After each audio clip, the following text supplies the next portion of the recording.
fire They have protection. people hanging around there. But they have fire protection, they have ambulance service, and they close at 4 o'clock. Just one point, Steve. I don't The get it. ambulance is manned 24 hours a day. They have one guy. Fire station closes at 4. Okay, All right? but how many men do they have? 8 7 or 8 during the day, 8 to 4. And what about ambulance?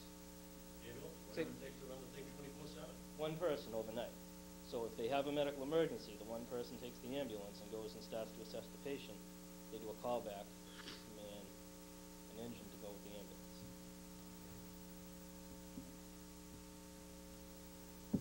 I don't know, I don't hear complaints from residents of Linfield that they're not adequately protected.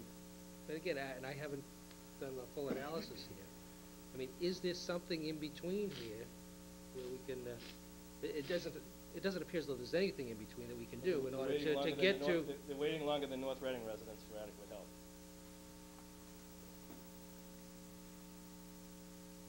So I guess I go back to the question, and again, we need the union's assistance, and I'd love for you to share your spreadsheets with us. If it's something different than what the administration's giving us, Well, I give don't it to think the us. benchmark, for one thing I read, is using 2005 figures. I know, but it's still relative. I mean, nothing's changed here. Our staffing hasn't changed in 20 years.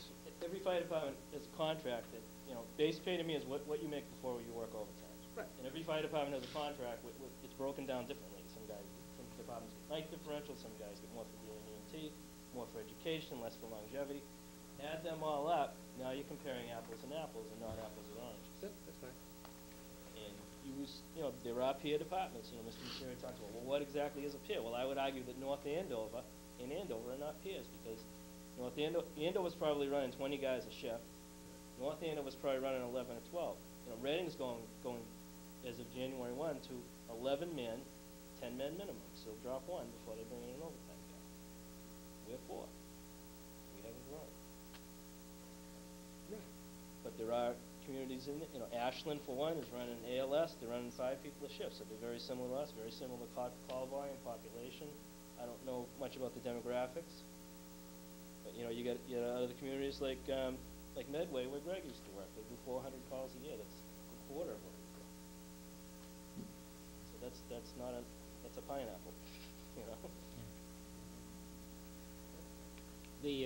One of the things that occurred there is that in the benchmarking study in the towns that were selected, they were selected on a broader set of terms. So, I mean, it's not surprising that it could have been the police department being very different in a bunch of those communities. It may be applicable for a police or a school department, but not for fire departments. You run the gamut between Linfield situation, a situation where they have no full-timers, to a switch situation where a community like ours might have 6 or 7 guys. We're in a situation right now, Barry, that we can't afford to do what we should be doing. And that's not going to change for a while. We can't afford that. So we have to now look at doing things differently to at least try and maintain the level of services that we're delivering to the people in the best way that we possibly can, most cost-efficient way. Does it mean taking a look at private ambulance service? Does it take a look at maybe hiring 4 new guys and cutting back on guys' overtime, which is going to impact you personally and every member of the department? Because, again, you're not going to have the callback. I think the key is to run the numbers for ALS, to meet with the union and come up with a plan, because a big part of it, like we've all said tonight, is negotiation.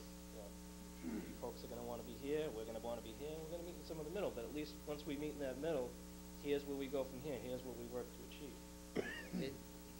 It's part of what we're looking to achieve. I mean, if we're going to ALS, that requires a certain level of proficiency, higher than what we have, which I anticipate the employee is going to be looking for more wages, higher wages. And rightfully so. Rightfully so, unless you want to save some jobs and have the 2 in, 2 out, and safety factors involved.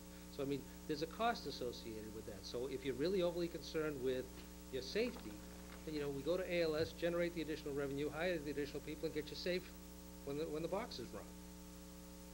But we want to be safe. We want to be safe You all want to the be safe time, first. not just, You want to be safe, well, again, at a cost. And the cost has to be shared and borne equally. And sometimes it might come to the point where we're trying to save you jobs, we're trying to deliver services, and we're trying to do it in the most cost-effective way to make sure that everybody can afford to stay in town, be a good employee, answer the call, and give a good service. So sometimes the give back is too much, too costly, and we don't achieve any of it. And we're not seeing any of that type of overtures. Well, And again, I don't mean to be negotiating in public, but I don't, that's I what don't you think are. the union. But I am. I don't think the union. And I won't do would it be- anymore. The union wouldn't be, opposed to sitting down and trying to work out what it would look like. I mean, it represents a major change for the firefighters. I mean, it's no secret. You know it, I know it, we all know it. I don't think the union would be opposed to sitting down. And the thing is, who's paying for the additional training? Who's paying for, I mean, it's us. Depends on how It's you the do it. town. I mean, It's that's the town's part of job. the plan. All right, well, Okay. yeah, there's no intent of Yeah. settling the union contract here tonight. No, but those are the But thanks, issues that we're Barry. faced with. Thank you, Barry. Okay, the hour is getting late, and we have still a ton of things on our agenda, so I'd like to wrap this discussion up. Mike, I hope you don't go away discouraged. No, He hasn't left yet, but he's still discouraged, yeah. I'm not gonna get discouraged. I'm not gonna let Mr. Vito's comments make me resign. You know why? Because I don't want you it's to. really important. I hope people understand. I'm not doing this because I'm trying to take money away from Barry and his department or anyone else. I You're just don't doing like what where we we're asked you to going, do. and I'm just trying to help. So I hope people won't take it personally. But we have to do this together. We need leadership. I can't emphasize this enough. We're trying to do the best we can, but we need your leadership and direction to help us, like Mr. O'Leary did tonight. He didn't quite like where we were going, but I like where he's sending us. I think that's Okay. what we need more of. I'm glad to hear that, I think we need to take a look at the ALS situation, because that may be, I think you guys should give that some serious consideration. I don't know, and in fact, we probably have to talk about it a little bit more and get their opinion on it, but I think Barry's going the right direction. Can I just make Yes, a comment? John. Mr. Prisco, I'm sorry, I didn't mean to say you should resign. And if I said that, I apologize, because that's not what I meant. I think what I was trying to say was, I know you people are working many, many long, long hours on this, but I mean, it seems that when you come in, you put the blame on the Board of Selectmen as to, well, why don't we have this, why don't we have that? Ask us, we'll give it to you. I mean, I don't know. This thing is just evolving into a big ball, which is probably good, because stuff is gonna fall out of it. But I mean, I don't know what you want us to give you. And, I mean, Mr. O'Leary is your liaison, and I'm sure he's gonna, No, I'm not. information back he and is. forth. Another good Irish name. It doesn't matter. He's on a roll. Let him go. I'm sorry, Mr. Dunn. Yeah. She didn't really mean to insult him Delaney, like that, Delaney, did I you, didn't mean Joe? to insult him, Nevin. No, but I mean, all kidding aside, I think the fact has to understand, though, because personally, I get the impression, and this is just me personally, not the board, that the fact, and I'm gonna talk in general, not just you, feels that everyone is gonna buy into, let's say, the majority of their recommendations. I don't see that happening. I just don't see that happening. Some of them maybe, and I would hope, yes, we can.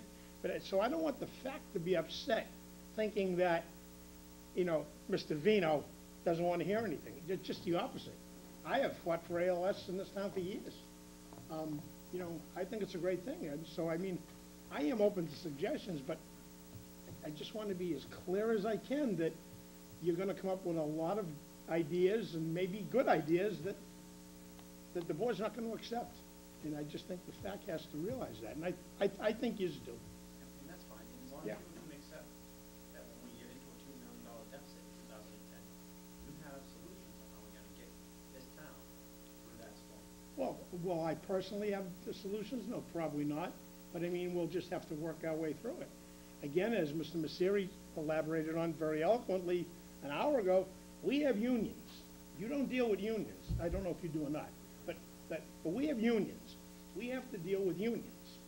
So, our hands are tied somewhat.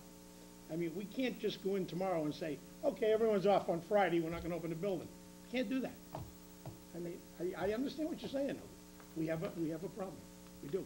yes, but that doesn't mean that when an idea comes across the table, that, as we take it under advisement, we look at it from the point of view of the bigger picture and say, this is what we gotta do, and if it involves getting a union to compromise or a unions to compromise, then we ask the town administrator to work on that issue.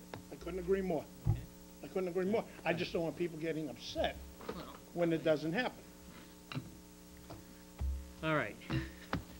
I think we've exhausted this discussion, and I Well, there'll would be many again like to more. thank the FAC for their efforts. And I mean, you know, if you go out to the website and you look at, you know, the list of the things, you know, I got a list here of all the items on the website. You know, the count here is 49 items that have been looked at. Not all of them are going to be presented to the board, obviously, as they've gone through and... So I can spend all my time on this. No, and, you know, I mean, we're all volunteers here, Mike. But getting to the point, they presented some issues for us to look at. Are we going to take some action on it or expand upon it, talk about ambulance service, and put a Well, deadline I to think it? the and action put a item dead- coming out of tonight is to gather the facts associated with the ambulance service, both the farming out of the service and the you know, and the numbers associated with that and the issues associated with it. And the second item is to look at the movement toward ALS in terms of the revenue and, you know, how much of the additional cost, which is a benefit because it brings on additional firefighters and has a possibility of reducing some of the overtime. And, you know, does the added ALS revenue cover, what portion of that cost does it cover? All of it? None of it? Portion of it? We need to have that information. Right, and So I those are two items that we need. I know the chief has provided some information. I have to go back and take another look at it, but this other piece of it in terms of getting the numbers so that we can calculate out the, you know, and I think we need to put a... outsourcing the I think we need to- ambulance services. Right, and I think we need to put a timeline on them, and I think we need to ensure that as the information is being put together, that a union representative be a party to it. Because I don't want to be dropping it on the table, negotiating table. I don't want it, holes to be punched in the thing. I want the factual numbers to be fleshed out. They can agree or disagree with them, but I mean, at least be fleshed out with them, so that when it's presented to us, all parties that are involved and concerned are aware of them, where they came from, where the basis of them came from. Is that possible, Greg? In terms of keeping the unions involved, we certainly will work to do that. I'm a little bit unsure, though, based upon Stephen's comments, whether this is a fact responsibility or this is a town responsibility.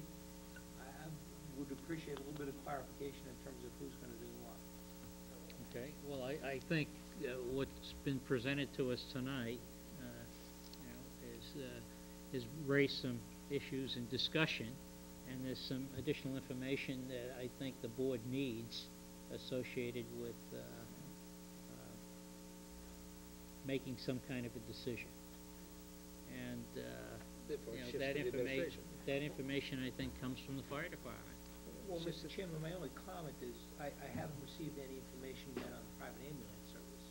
Mr. O'Leary made a comment about that a couple of weeks ago. To the best of my knowledge, there's no readily available information that I'm aware of. that No, gives I the don't think details anyone on has it. that information at this point. Certainly, we can proceed with the great speed on the ALS and the additional staffing, because I know Chief Harris and I have been through that before. But the private ambulance service might take a little bit more time to work out with. So if you can just kind of keep that in mind in terms of timing issues. In terms of what, getting costs from... Reporting back, yes. Reporting back. We're willing to help and assist in any of that, you know, we can. There's 14 of us on the committee that could share.